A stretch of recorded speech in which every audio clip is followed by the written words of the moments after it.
Hi mga kasyama! Kung maglo-loan, siguraduhin na ito ay makatutulong at hindi pabigat. Narito ang ilang borrow-wisely tips mula sa Mr. Cash para sa mas maayos na financial journey. Una, huwag umutang dahil lang gusto. Mas okay kung para sa emergency, negosyo, tuition, o important needs. Laging tanungin ang sarili, kaya ko ba itong bayaran sa due date? Tandaan ang golden rule. Kung alanganin, huwag pilitin. Pangalawa, basahin ang interest rate, due date at penalties. Huwag pumirma kung hindi malinaw o hindi naintindihan. Pangatlo, hindi dahil approve ka sa mas malaking amount, kukunin mo na lahat. Kunin lamang ang amount na kailangan.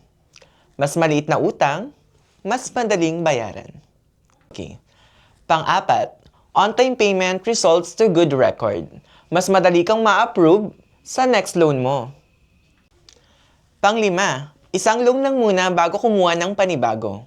Huwag pagsabay-sabayin para hindi mabigat ang bayarin. Pang-anim, bago mag-loan, dapat may nakaset ka ng budget kung saan kukunin ang pambayad. Planuhin muna bago mangutang. Sa Mr. Cash, naniniwala kami na ang tamang diskarte sa pag-loan ay susi sa financial freedom. Borrow wisely, pay responsibly, at siguradong mas gagaan ang iyong financial journey. Kaagapay mo sa buhay, Mr. Cash.